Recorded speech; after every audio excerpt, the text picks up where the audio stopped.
Hello, and welcome to this nighttime, still dark, whiskey challenge. I have two 40% alcohol, double distilled, non-age stated Irish blended whiskeys. This is Michael Collins, introduced in 2006. I was thinking it was 2011 when I did my solo video, but it was actually 2006 by um, Sidney Frank Company, produced in Ireland by Cool Cooley Distillery. That's it. I was going to say Coolidge. Cool Distillery for Sidney Frank. But Sidney Frank Company's gone. Their big brand was Grey Goose, but that's all been sold off. So I don't know if Sazerac still makes this. If you look at the Sazerac website, they're only showing Michael Collins The Prediction. It's a special one called Michael Collins The Prediction. But sometimes they make stuff that they don't list. So it could still be made. My bottle is from years ago. I bought this at International Market. It was $23.99. They still have some over there in Metairie, Louisiana. Now this is two gingers. This is definitely still made. And I bought this at Total Wine and More. It was $15.99 on discount that month.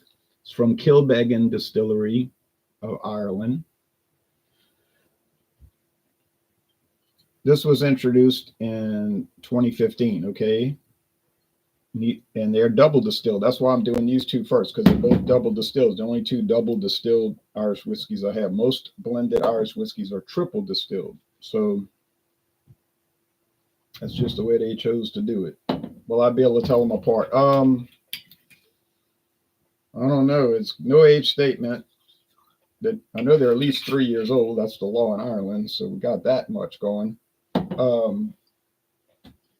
From two different distilleries. I think what will tell it apart is that the Michael Collins whiskey has a peatiness to it that you normally see in Scotch. You experience that with Scotch whiskeys, not all, but some. A perfect pour. And the two gingers doesn't have any peatiness. It's got like a bread dough character from the single malt, but I don't recall any peatiness. Nice brown label with the Irish tricolor, orange, white, and green. Green, white, and orange. All right. You'll notice that you might notice that the Michael Collins is darker. The one I'm shaking. It's more amber gold, and the two gingers is pale straw. It's very light. It doesn't appear to have any coloring added, any caramel coloring. Now I could be wrong, but it sure doesn't seem like it. There's no website for the Michael Collins, because I mean they had a website listed on the thing on the bottle, but if you bring it up, it's a dead link. There's nothing there. So the two gingers named after two female relatives of the founder of this product from Ireland that lives in the United States, and he made his money with bartending. So he contracted with Kilbeggan to make this product, since he owned a distillery. Two gingers, redheads, and double distilled. So that's the theme too. There's a highball, and that's their focus with this. Really is a cocktail. This award-winning spirit, it has won awards. Smooth, malty, and slightly sweet to start, with a tingle and citrus. Well, see, that's when it breaks down. A lot of these companies will give these descriptions, and I taste it, and I'm like, oh, I don't see all that. But I'm not a certified judge either. I just go by what I can taste. A blend Irish whiskey, distilled twice and aged 4 years. Oh, no age statement on the bottle, but there's the age statement on the website, so I got to update my notes. Aged 4 years, mild climate. The woody essence suggests caramel and vanilla. Find a retailer. I'm telling you, I bought it at Total Wine and More, but I have seen it at other stores like Star, and I don't think I've ever seen it at Walmart. The Big Ginger, that's their section. You can read about that as time permits. Irish Snapper. Well, a lot of highballs is what they're promoting. Well, That's the story.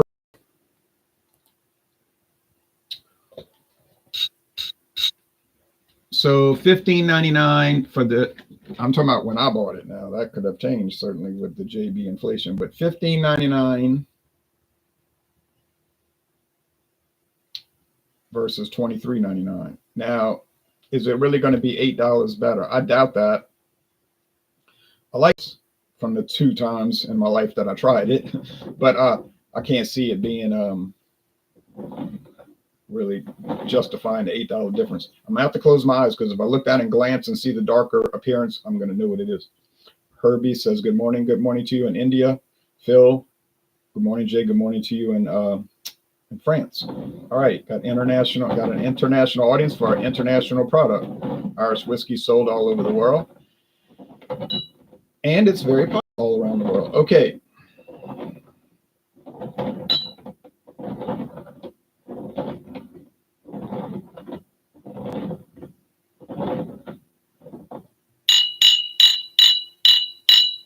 Certainly have them mixed up enough. I don't know which is which. And let's see if I can tell them apart. Canadian whiskey challenge, I had gotten like 17 correct and only 1 time wrong. So that product I was doing was distinctly inferior to the others, except for one occasion. Still, Potter's Crown was fine. I don't take issue with it. Just it lives up to its price point or lives down to its price point. In competition on its own merits, I really liked it, but that's where you got to really find out. That's where you really find out in the blind taste test, because that's why I started blind taste test, because these challenges help show things like people will say, "Oh, I know this, whatever beer. I know my beer, their brand." Like people latch on to a brand, which there's nothing wrong with that, of course, but then they'll say, I know. And I tell them, nah, you couldn't tell that beer apart from all these other beers that are even cheaper. Same type of beer. Oh, no. But then you don't know until you do the challenge. So you can claim but until you do a blind taste test, then you don't really know. It's like soft drink. You say, Coca-Cola, that's what I drink, blah, blah, blah. Well, is it distinctive enough to justify the price? That's the whole point of the challenges. Some of these are and some aren't. Crown Royal Special Reserve or Reserve, yeah, it does justify the price because it's clearly better than the others. So in every time you do a blind challenge, it just shows itself right there off the bat.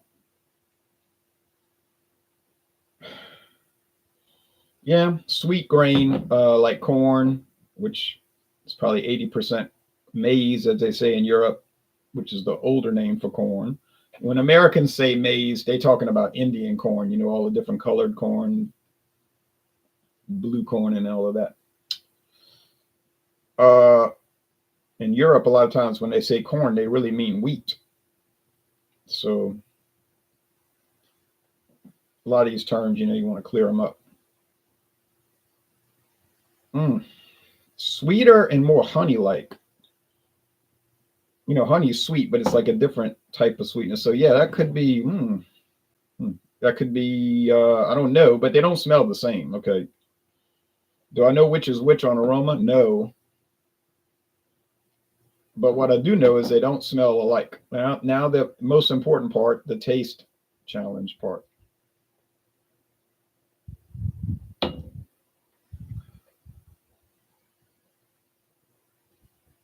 Nice cool breeze coming in the window there. Not cold, cool, pleasant. Standard here, sweet corn, a little white bread, the dough from that single barley malt whiskey, be kind of bread tasting. Barley bread, of course, not wheat bread, like most people eat bread that's made from wheat. But yeah, it's plain, kind of regular. Better or worse than Jameson?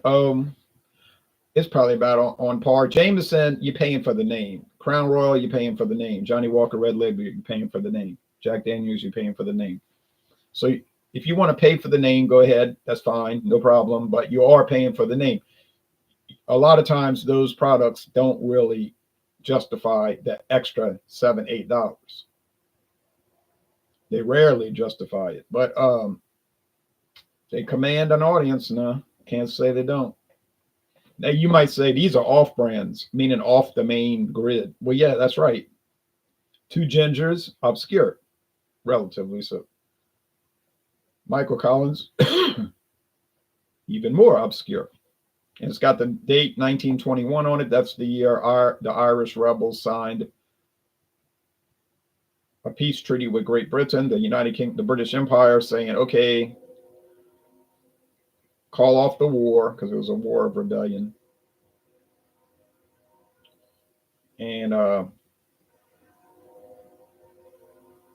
we'll just become a self-governing dominion, they called it, which was like a self-governing colony. Not what they wanted. They wanted a republic with their own president and independence, but the British were like, well, that ain't going to happen. So you can take most of what you want or none of what you want. So they figured they'd take most of what they wanted. And that went into effect in December 1922. And that's when Ireland became self-governing. It still had connection to the British crown. That was the big rub on the rebels. See, then they started fighting each other. Because you had the moderates like Michael Collins, who said, well, it's not freedom, but it's the freedom to become free. I mean, we're on the right track, because later down the road, we can break our ties with the British monarchy, who we don't want to be connected to, honestly. But they said, oh, well, you know, take what you can get. Then the more extremist ones said, no, I'm not signing that. You know, I'm not going to make that oath to that rat, you know, that King George V. But then they had a civil war, which the British supported the Irish Free State, as they called it. And then they defeated the rebels, and that was the end of that, until it erupted again in Northern Ireland in 1960s and all of that trouble. Okay, but anyhow, yeah, this tastes plain. But that's why they got the 1921 on the bottle. Just brought that up. Michael Collins was killed in an ambush in 1922 during the war. They say the IRA did it. Some people are suspicious, say, yeah, maybe his own people did it, and try to frame it on them because they didn't like him or something. I don't know. I'm not part of that. I don't take sides and all of that, because I have no, well, honestly, I have no horse in the race. So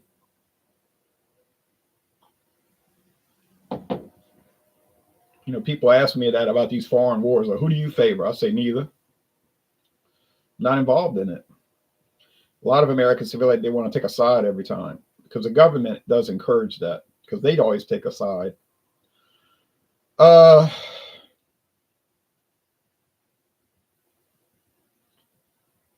little peat, yeah, but I mean, we're talking about minuscule amounts. Do not imagine that this is going to be a PT whiskey. No. It will have a touch of that character, which will hopefully help differentiate it from the others. But to say it's a major thing would be incorrect.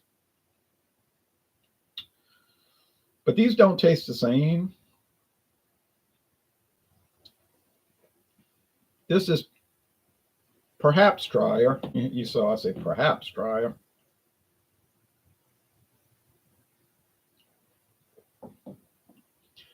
This is perhaps sweeter. $8? Yeah, I don't see that. No. I would just buy the two gingers because I'm saving $8. And I haven't really lost anything. The quality is the same. Kilbeggan's famous distillery over there. Cooley famous. So they both have their fans. Some people like both. Some people like one, hate the other, whatever, you know. But yeah. In this case, just save the $8, get the two gingers, you'd be happy. You say, yeah, but I'm like you, I want to try them all. Yeah, well then, you know, you got to buy it. So not that you'll probably see it, because I think, like I said, now you might say, they got Michael Collins at my local liquor store, and it's got his face on it. It's like a drawing of him. Okay, that's the prediction. If you notice, it says the prediction. That's a Sazerac brand now. And it's a different recipe and everything. Might be wonderful. I don't know. Never had it. Naturally, I would buy it if the price wasn't too high. Now, if they charging some crazy price, then I'll just go on to something else. They got a lot of Irish whiskeys to choose from. You know that. I know that. The American people know that. All right, so I'm going to say this is the Two Gingers. And it is. All right, so that little tiny differentiation made the difference. See, so you gotta, sometimes you gotta really look. You gotta look and see if you can find the difference, and it can be tough. All right, so I gotta fix this. Michael Collins, no age statement. I couldn't see an age statement, and this one here is for age 4 years. Okay, got that clear. I don't know why they don't put that on the bottle. But Jack Daniels told me they don't put it on the bottle because you got to pay a tax. This is what the guy told me at the tour. He must know. He said he'd been working there since he was 18 years old. He said, if you put the age statement on the bottle, there's an extra tax you have to pay. This is what he said. I don't think he's crazy. You know, he said, but we don't want to pay it, so we just don't put the age statement. He said, but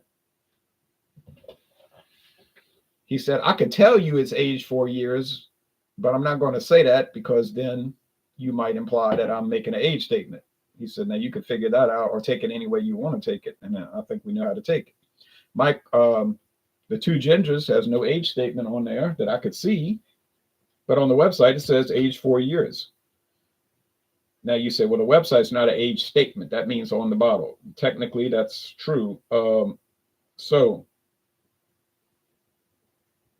is that a way to get around it? It is. Oh, well, I'm wrong. It says it right here, age 4, long years. I don't know about long. Whiskey, maybe 18 is long. I think 4 is more like on the lower end, but that's what they're saying on the age 4, long years. Okay, so I'm sorry I said no age statement on the bottle.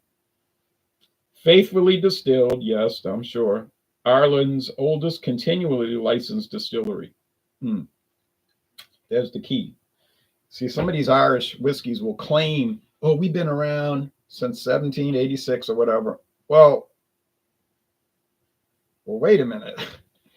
Yeah, the distillery was started in 1786, and then it went out of business for 40 years, and then it came back, and then it went out of business again, and then it's been operating since 2014 or whatever. It's like, but it's not really a unbroken line of distilling. But some of them, they may not have started as long ago, but they never had an interruption. You see, they just straight in operation, you see.